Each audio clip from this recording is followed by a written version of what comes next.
여러분, 우리의 삶이라고 하는 것은 하나님 나라의 대행자의 삶이죠. 그죠? 그래서 우리 삶이 굉장히 소중합니다. 그렇기 때문에 이렇게 살아가는 우리의 삶, 하나님께서 주시는 축복의 통로가 되어야 합니다. 그래서 한번 이렇게 고백을 해 주시기 바랍니다. 하나님 쓰시는 축복의 통로가 됩시다. 같이 보겠습니다. 시작. 하나님이 쓰시는 축복의 통로가 됩시다. 아멘. 하나님 쓰시는 축복의 통로가 됩시다. 오늘 본장의 내용은 구소작적인 측면에서 매우 그 의미가 크다고 볼 수가 있습니다.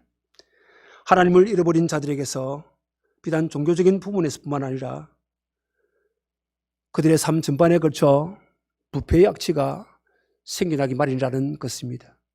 왜냐하면 하나님은 우리 생명과 인격과 전 존재의 기원이며 주권자이시기 때문에 하나님과의 관계는 결국 우리의 전 인격과 전 생활의 영역에 영향을 끼치게 되어 있습니다. 하나님을 믿는다고 할 때에 그것은 단지 종교적인 의식만 준수하라는 것에 국한되는 것이 아닙니다. 그런 것이 아니라 그 사람의 삶의 전반에 걸쳐서 살아계신 하나님의 주권을 인정하며 전 인격이 하나님의 거룩하심과 진실하심을 닮아가야 하는 것임을 우리에게 보여주고 있다는 말씀인 것입니다. 여러분 어떻습니까? 예수님을 늘 생각하면서 사십니까? 과연 예수님을 생각하며 산다는 것은 무엇을 의미하는 것이겠습니까? 단순히 머리에서 예수님을 생각한다고 해서 예수님을 생각하는 삶이라고 그렇게 말할 수 있겠느냐는 것 말입니다. 우리는 예수님을 보지도 못했습니다. 그분의 말씀을 직접 듣지도 못한 그런 사람들이지요. 2000여 년간이란 이 긴 시간의 간격을 가지고 있는 사람들이 바로 우리들입니다. 그런 우리가 예수님을 생각한들 과연 무엇을 생각하겠느냐는 것 말입니다. 본 것이 있어야 생각하지요. 십자가에 죽으시는 예수님을 봤다면 그 모습을 생각할 수가 있겠습니다. 그리고 예수님 말씀을 들었다면 그 말씀을 기억해 볼 수가 있을 것입니다. 하지만 예수님과 함께 산 적이 없는 우리들이 예수님을 어떻게 생각할 수가 있겠냐는 그 말입니다. 결국 생각이라 해봐야 상상에 지나지 않습니다. 예수님은 오늘날 그리스도인들을 통해서 그리스도의 몸된 목장과 연합교회를 통해 이 세상에 다시 사신다고 말씀해 주고 있습니다. 이것이 그분의 약속을 통해서 지금 우리와 함께 계시는 것입니다. 그렇다면 그것은 그리스도인이 곧 목장과 교회가 세상에 살아계셔서 말씀하셨던 그리스도의 말씀에 순종하고 있기 때문에 우리는 그것을 확인할 수가 있는 것입니다. 그리고 말씀에 드러나 있는 예수님의 뜻과 예수님의 마음을 각자의 마음에 품고 살아가기 때문이라고 그렇게 말씀드릴 수가 있습니다. 그러므로 오늘날 그리스도인이 예수님을 생각하며 산다는 것은 예수님을 상상하는 것, 그것으로 그치는 것이 아니라는 말씀인 것입니다. 예수님의 마음과 뜻이 무엇인가를 생각하며 그 뜻에 순종하며 살아가는 것이라고 할 수가 있습니다. 이 일에 우리가 얼마나 힘쓰며 살았는지 그것을 생각해 봐야 한다는 것이죠. 그러면 우리가 마음에 품고 살아가야 할 예수님의 마음과 그 뜻이 무엇이겠냐 하는 그 말입니다. 무엇이겠습니까? 그래서 오늘 우리는 이 본문을 통해서 그것을 살펴보고자 하는 것입니다. 첫 번째로 당시의 상황입니다. 당시의 상황입니다. 본문의 내용은 행음했던 처벌되리러 간 이 레위인이 장인의 권유에서 몇 번씩 떠날 길을 멈춥니다. 그리고 장인의 집에 유하입니다. 그러다가 겨우 길을 떠난 것으로 시작하고 있지 않습니까? 그러면서 길을 떠나서 타지에서 겪은 일이 오늘 본문의 내용입니다. 그런데 레위인이 첩을 데리고 집으로 가던 도중에 타지에서 겪은 일이라는 것이 오늘날에도 생각해보면 정말 끔찍한 일이 아닐 수가 없다는 말씀이지요. 레위인 일행은 집으로 가던 도중에 길에서 유숙을 하게 되지요. 그러는 레위인 일행을 한 노인이 자기 집으로 데리고 갑니다. 그런데 22절에 보면요, 전혀 예측하지 못한 일이 일어나고 있습니다. 22절입니다. 같이 한번 읽어볼까요? 22절입니다. 그들이 마음을 즐겁게 할 때에 그 성읍의 불량배들이 그 집을 에워싸고 문을 두드리며 집주인 노인에게 말하여 이르되 내 집에 들어온 사람을 끌어내라. 우리가 그와 관계하리라 하니 그렇게 말합니다. 여러분, 여기 성읍의 불량배들이란 힘으로서 남을 괴롭히는 자들을 의미하고 있습니다. 요즘 말로 하면 양아치들이죠. 그들이 노인의 집으로 와서 문을 두드리면서 내 집에 들어온 사람을 끌어내라고 그렇게 다그치고 있습니다. 그 이유가 뭡니까? 그와 관계하겠다는 것입니다. 여러분, 이게 성읍의 불량배들이라고 하는 것은 남자들을 말하고 있는 것이 틀림없습니다. 그리고 그들이 원하는, 그리고 그라고 하는 그것은요, 레위인을 가르치고 있습니다. 왜냐하면 불량배들의 외침을 듣고 노인이 레위인 대신에 자기 딸과 레위인의 첩을 내어주겠다고 했을 때에 그것을 마다했기 때문입니다. 그건 싫다는 겁니다. 이것을 보면 성읍의 불량배들은 동성성교, 다시 말하면 동성연애를 원했다는 것을 추측해 볼 수가 있습니다. 이러한 내용으로부터 당시 이스라엘이 얼마나 신앙적으로 타락했다는 것을 우리는 알 수가 있습니다. 여러분, 이스라엘이 누굽니까? 소위 자신들이 하나님의 선민이라고 떠들어대고 있는 사람들 아닙니까? 그런데 이 꼬라지가 뭡니까? 이 모습이 뭡니까, 여러분?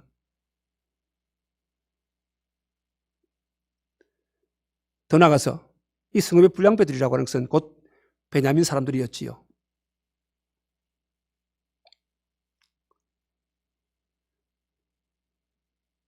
여기 레위인이 거한 기브아 땅은요, 비록 이방인이 가던 땅이었지만은 그때는 이미 베냐민 사람들이 그 땅을 기업으로 얻어서 살고 있었던 사람들입니다.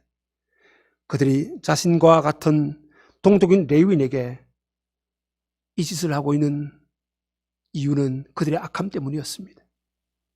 이것이 바로 이스라엘 전체가 신앙적으로 타락에 있었다는 것을 보여주는 증거물인 것입니다. 동성성교는요, 하나님이 금하시는 것이었음에도 불구하고 그들에게 하나님 말씀 따위는 전혀 관심이 없었습니다.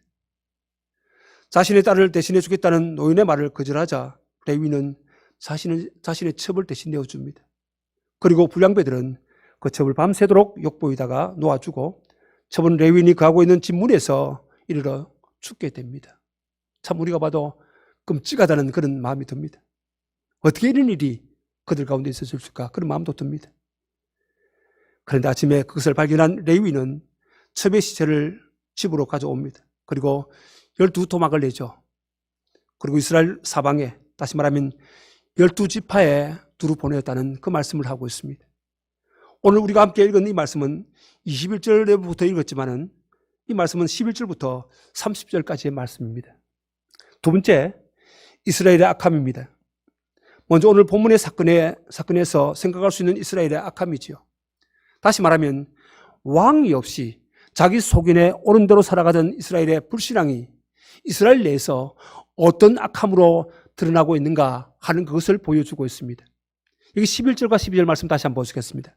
읽겠습니다. 그들이 여부스에서 가까이 갔을 때에 해가 지려 하는지라 종이 주인에게 이르되 청하건대 우리가 돌이켜 여부스 사람의 이 성읍에 들어가서 유숙하십시다 하니 주인이 그에게 이르되 우리가 돌이켜 이스라엘 자손에게 속하지 아니한 이방 사람의 성부로 들어갈 것이 아니니 기바로 나가리라 하고 그렇게 말합니다. 이 말씀에 보면요, 레위인은 이방인의 성읍에서 유숙하기보다는 하나님 백성인 같은 이스라엘 자손이 가는 곳에서 쉬고자 했던 것입니다. 그 이유는 18절의 말씀을 통해서 짐작해 볼 수가 있습니다. 18절 한번 보십시다. 18절입니다. 그가 그에게 이르되 우리는 유다 베들레헴에서 에브라임 산지 구석으로 가나이다. 나는 그곳 사람으로서 유다 베들레헴에 갔다가 이제 여호와의 집으로 가는 중인데 나를 자기 집으로 영접하는 사람이 없나이다. 그렇게 말합니다.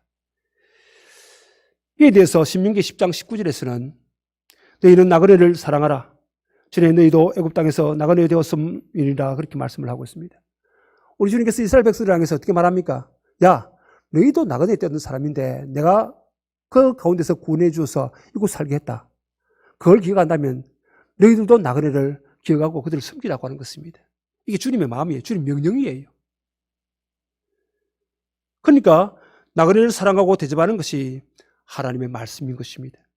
그리고 레위는요, 이 말씀을 기억하고 이스라엘 자손이 거하는 곳에서 유숙하기로 마음을 정리를 합니다. 그렇게 하면 분명히 나그네로 환대받을 수 있을 것을 기대했기 때문입니다. 분명히 내 동족들은 우리를 갖다가 맞이해 줄 것이다. 우리를 유숙할 자리를 마련해 줄 것이다. 그런 생각했겠죠. 그러나 이미 기브아에 거하고 있던 베냐민 사람들은 이 레위인의 생각과는 전혀 달랐습니다. 거기 살았던 사람에게 있어서 하나님 말씀은 전혀 삶의 기준도 아니었습니다. 원칙도 아니었습니다. 그들의 삶에서 말씀은 무너진 지 이미 오래였습니다. 그리고 그들은 다만 자기 속일에 옳은 대로 행하고 살았을 뿐입니다. 그 증거가 15절에서 나타나고 있습니다. 15절입니다. 같이 읽겠습니다. 기브아에 가서 유숙하려고 거리로 돌아 들어가서 성읍 넓은 거리에 앉아 있으나 그를 집으로 영접하여 유숙하게 하는 자가 없었더라. 그렇게 말합니다. 여기 레위인을 보면요, 그는 나그네로서 성읍 거리에 앉아 있었습니다. 하지만 그 랭을 집으로 영접케 해서 유숙케 하는 그런 사람이 없었다는 말씀이죠. 얼마나 처량합니까? 이러한 상황을 보면요, 그 성에 거하는 베냐민 사람들이 어떠했다는 것을 충분히 간파할 수 있지 않습니까? 그 성에 거하는 사람 전체가 말씀하고는 상관이 없는 삶을 살고 있었음을 성경은 우리에게 고발을 하고 있습니다. 이처럼 말씀이 없이 자기들 마음대로 살아가던 베냐민 사람들에 의해서 레위인은 유숙할 곳을 얻지를 못합니다. 그리고 이로 인해서 고통을 당하고 있습니다. 뿐만 아니지요. 레위인은 거기에 살고 있는 불량배들에 의해서 처참한 일을 겪게 된 것입니다. 이것이 바로 본문이 말해주고 있는 이스라엘의 악함이었습니다. 그렇다면 이러한 이스라엘의 악함이 오늘 우리에게는 없습니까? 근데 오늘 본문은요, 어디를 봐도 우리와는 상관이 없는 것 같은 그런 생각을 하게 만듭니다. 22절 말씀 다시 한번 보십시다. 읽어보겠습니다. 22절입니다. 그들이 마음을 즐겁게 할 때에 그 성읍의 불량배들이 그 집을 에워싸고 문을 두들기며 집주인 노인에게 말하여 이르되 내 집에 들어온 사람을 끌어내라. 우리가 그와 관계하리라 하니. 여기 남자와 관계하겠다는 것은요, 정말 추한 모습입니다. 적어도 이 말씀을 보면 이 사람들은 우리와 전혀 상관이 없는 그런 사람이 아니겠습니까? 그러나 남자와 관계하겠다는 그들의 행동을 보지 말고 또 어떤 도덕과 윤리를 가지고 그들을 관망하지 말고 오히려 힘으로써 레위인을 괴롭히고 그의 첩을 죽게 한 그들의 속성을 봐야 한다는 것입니다. 그들은 자신들이 가진 힘을 가지고 자기들 마음대로 행동을 합니다. 하나님 말씀이 그들의 행동을 멈추게 하지 못하고 있는 이 실정을 한번 보시기 바랍니다. 마치 우리가 비록 동성연애와는 상관이 없는 그런 사람들이라 한번 해보십시다. 그렇다 할지라도 우리의 삶에서 잘못된 것들이 말씀에 의해서 멈추어지지를 않지 않습니까? 그냥 마냥 거침없이 행해지는 것과 같은 것이라고 볼 수가 있습니다.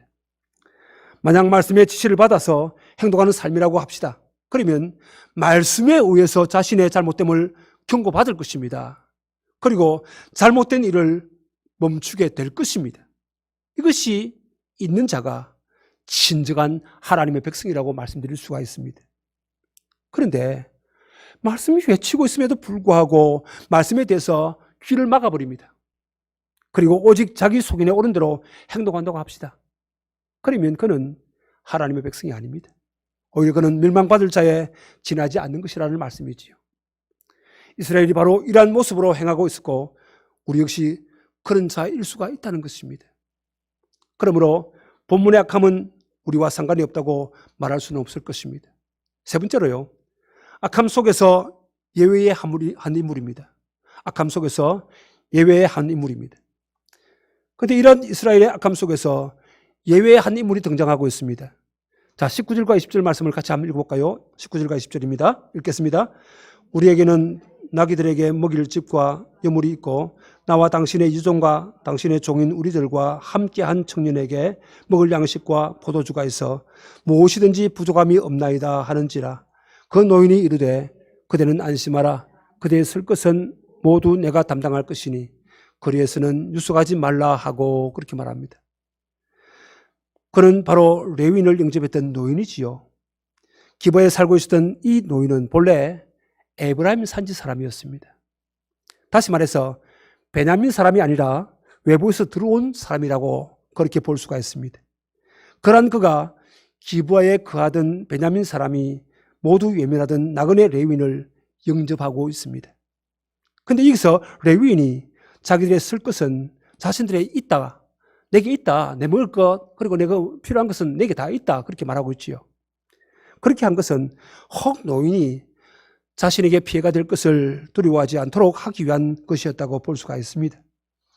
그러나 그런 레위인의 말에 대해서 노인은 레위인에게 필요한 것은 나의 담당이다, 걱정하지 말라고, 내가 책임지겠다, 이런 식으로 지금 말을 하고 있다는 것입니다. 누가 책임진다고요? 이 노인이 말입니다. 이 하나님의 사람이 말입니다. 여러분, 담당이라고 하는 것은요, 자신이 책임져야 할 일이라는 그런 뜻이겠지요. 노인은 레위인이 가지고 있던 것과 상관이 없이 나그네를 영접하려고 했다는 말씀입니다. 그리고 그의 쓸 것을 공급하고 대접하는 것은 자신이 해야 할 일임을 말하고 있는 것입니다. 더군다나 이 노인은 레위인을 내어달라고 하는 이 불량배들에게 레위인 대신 자신의 딸과 첩을 내어주겠다고 말합니다.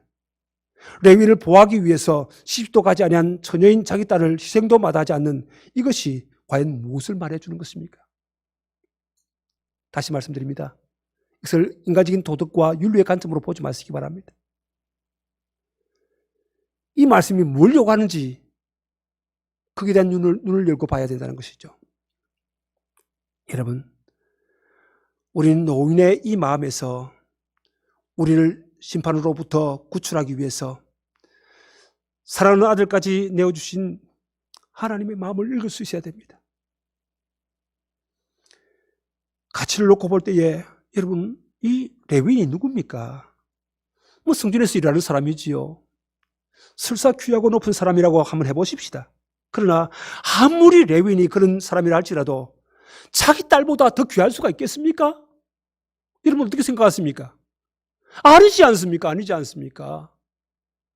부모에게 있어서 자기 자식보다 더 귀하고 가치 있는 사람이 누가 있겠습니까? 그런데 노인은요, 사랑하는 자신의 딸을 버리려고 합니다. 대신 자신과 상관없이 다만 나그네로서 자기 집에 영접해드린 레위인을 지키고자 하는 것입니다. 이것이 바로 당신의 아들 예수님을 포기한 하나님의 마음을 보여주고 있는 것입니다. 노인의 이 마음은 이스라엘의 악함과 완전히 대비된 모습을 보여주고 있지요. 힘으로써 다른 사람을 괴롭히고 고통을 주는 이스라엘의 모습과는 정반대의 모습입니다.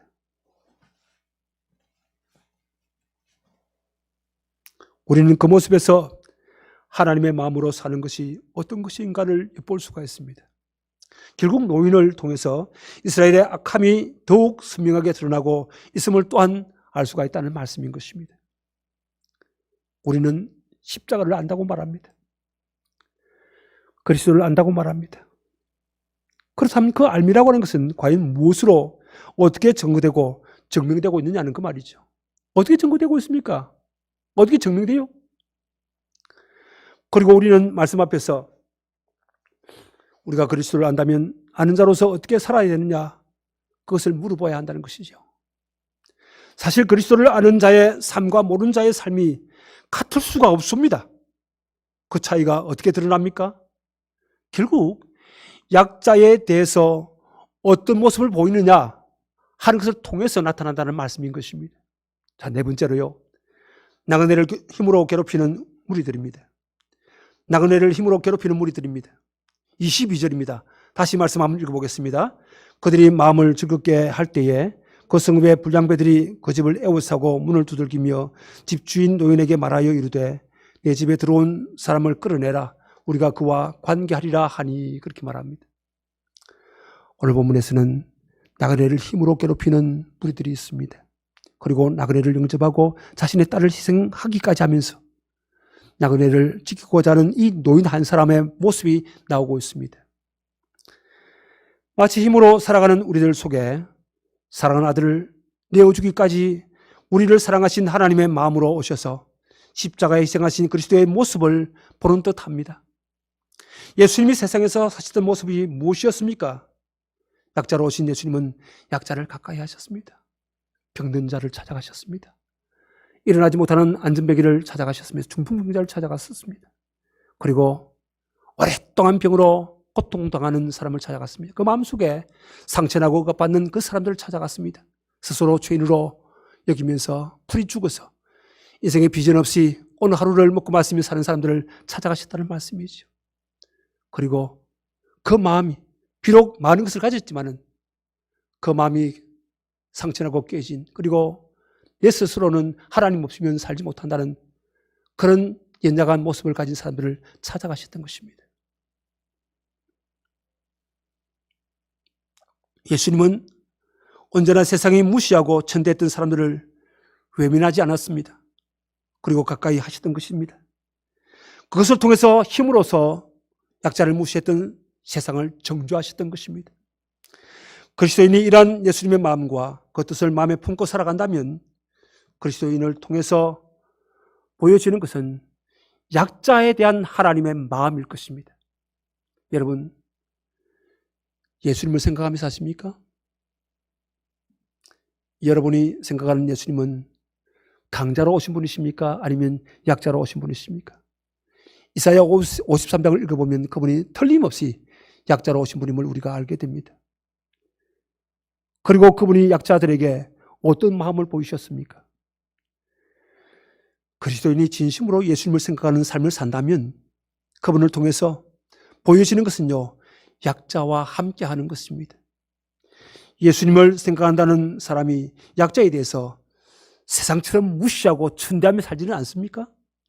그렇다면 그를 과연 예수님을 생각하고 예수님의 마음을 마음에 두고 사는 그리스도인이라고 말할 수가 있겠느냐는 거 말입니다. 그렇지 않습니까? 진심으로 예수님을 생각한다면 예수님이 어떤 모습으로 오셨는지, 그리고 어떤 마음으로 사셨는지 그것을 생각해 보시기 바랍니다. 그리고 그 마음이 곧 여러분의 마음이 되어서 세상을 살아갈 때에 예수님은 여러분을 통해서 세상 속에 살아계시며, 그리고 우리의 삶을 통해서 그 예수님이 증거가 될 것입니다. 자, 그러면 레위인이 시체를 12조각 내어서 12토막을 내어서 이스라엘 전체에 보낸 이유가 무엇일까요? 이게 무슨 이유입니까? 단순히 자신의 첩이 죽은 것에 대해서 분노의 표시로만 봐야 합니까? 레위는 시체를 12토막을 내어서 이스라엘 사방으로 내보내고 있습니다. 레위의 이러한 행동은 베냐민 지파의 악한 행동을 고발하기 위한 것이었습니다. 시체를 토막내는 악한 행동을 함으로써, 그리고 그것을 이스라엘에게서 보내서 기바에서 당한 일이 이처럼 악한 일이었다는 것을 보여주고 있는 것입니다. 이 30절 말씀 한번 보십시다. 30절입니다. 같이 읽겠습니다. 그것을 보는 자가 다 이르되 이스라엘 자손이 애굽 땅에서 올라온 날부터 오늘까지 이런 일은 일어나지도 아니하였고 보지도 못하였도다. 이를 생각하고 상의한 후에 말하자 하니라. 그렇게 말하고 있습니다. 이스라엘은 토막난 시체를 봄으로써 비로소 이스라엘이 어떤 악에 빠졌는가를 발견하게 될 것입니다. 그들은 지금껏 자신들의 악에 대해서 잊고 살았습니다.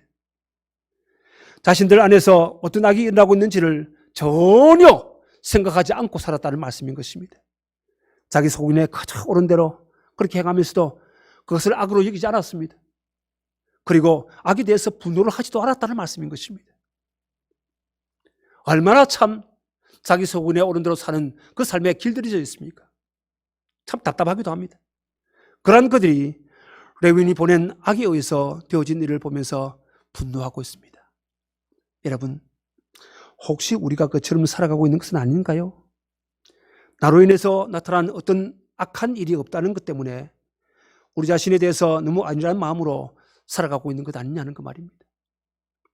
우리에게 두려운 것은 악을 악으로 보지 못하는 것이지요. 악이 악으로 보이지 않는다면 그것은 이미 악을 옳은 것으로 여기고 있기 때문입니다. 여러분, 이 나라 백성들이 그 길을 지금 걸어가고 있습니다. 그래서 약자들이 많이 희생을 당하고 있습니다. 이 정권이 그 길을 걸어가고 있습니다. 그래서 이 백성들이 많이 죽어가고 있습니다. 많이 고통당하고 있습니다. 약자를 무시하고 나보다 못한 자로 없이 여기면서도 그것이 악으로 보이지 않습니까? 그렇다면 그것은 내 마음에서 이미 예수님의 마음이 사라진 것을 뜻하고 있습니다. 예수님의 마음으로 사는 것이 아니라 본래 내 마음으로 살아가기 때문이지요. 그러한 우리들의 모습이 인간의 악의 실체인 십자가를 보므로써 드러나게 되는 것입니다. 그리고 우리의 악을 대신해서 죽으신 그리스도의 마음이 어떤가를 살필 수가 있다는 말씀인 것입니다. 기바에서 자행된 악함에서 한 노인이 보여주는 하나님의 그 마음,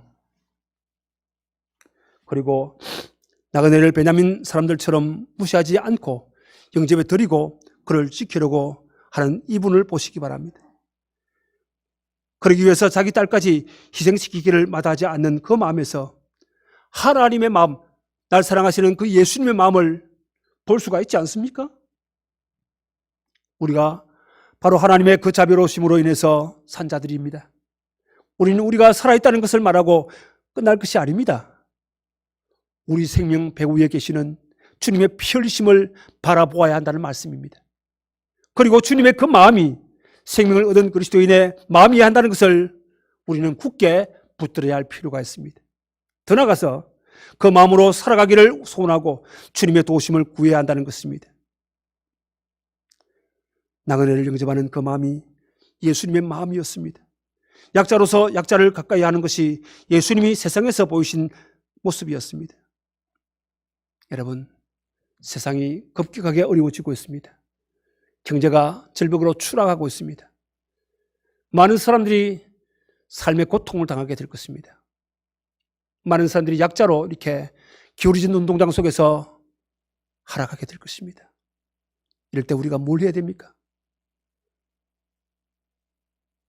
그들의 친구가 되어서 함께 주님처럼 약자가 되어서 그들 곁에 서주고 그들을 섬기고 그들을 사랑하고 그들을 도와주고 그들을 세워준다면 그들은 우리를 통해서 예수님을 발견하게 될 것입니다. 그리스도의 희생이 너무나도 고맙고 귀하기에 약자의 자리에서 약자로 살아가는 것이 오히려 즐거운 자가 누굽니까? 바로 그리스도인들인 우리 자신들 아니겠습니까? 이러한 삶을 소원하시기 바랍니다. 그리고 이것이 그리스도의 증인으로서 살아가야 할 우리의 삶의 책임이라는 것을 마음에 두고 살아가시기를 바랍니다. 그럴 때 하나님이 여러분에게 보내신 약자는 약자로 살아가는 여러분으로 인해서 마음의 주님의 기쁨을 얻을 것입니다. 이 기쁨을 가지고 오늘 살아가는 여인의 모든 가족들이 되시기를 주님의 이름으로 축원합니다. 함께 기도하기를 원합니다.